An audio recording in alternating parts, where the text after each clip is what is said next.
सभी सनातनी धर्म प्रेमी बंधुओं, माताओं, बहनों और धर्मावलंबी बंधुओं, माता रानी के भक्तगणों, आप सभी के समक्ष आचार्य पंडित राजूभाई जोशी एक नए वीडियो को लेकर आपके समक्ष प्रस्तुत हैं। इस बार नवरात्रि के मुहूर्त को लेकर आपके समक्ष आया हूं मैं। तो मुहूर्त के बारे में आपको जानकारी दे देता हूं। सबसे पहले नवरात्रि के बारे में बताता हूं कि नवरात्रि कितने प्रकार की होती है। चैत्र मास शुक्ल पक्ष में नवरात्रि आती है, वो बसंत नवरात्रि कहलाती है। आषाढ़ मास के शुक्ल पक्ष में जो नवरात्रि आती है वो गुप्त नवरात्रि कहलाती है। और आसोज मास शुक्ल पक्ष के अंदर जो नवरात्रि आती है जो शारदीय नवरात्रि कहलाती है। और जो माघ मास के अंदर जो शुक्ल पक्ष में जो नवरात्रि आती है वो भी गुप्त नवरात्रि कहलाती है। अभी नवरात्रियों के बारे में बताऊं आपको कि इस बार आश्विन मास शुक्ल पक्ष प्रतिपदा तिथि गुरुवार को तारीख 3 अक्टूबर 2024 को आश्विन मास की नवरात्रि प्रारंभ हो रही है, जिसका समापन 12 अक्टूबर 2024 शनिवार को इसका समापन होगा। अब इस नवरात्रि के अंदर माता रानी, सभी नवरात्रियों के अंदर माता रानी अपने अपने वाहनों पे आती है, जो एक भविष्य का संकेत देती है। चैत्र मास के अंदर आती है, वो भी अपने वाहन पे आती है।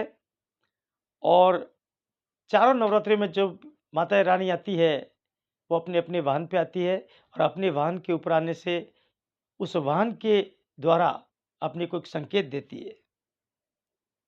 अगर रविवार और सोमवार को नवरात्रि प्रारंभ होती है तो माता रानी हाथी के ऊपर सवार होकर आती है।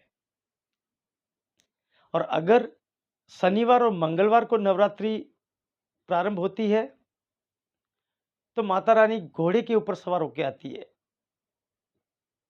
और अगर शुक्रवार और गुरुवार को नवरात्रि प्रारंभ होती है तो माता रानी पालकी में बैठ के आती है, डोली में बैठ के आती है।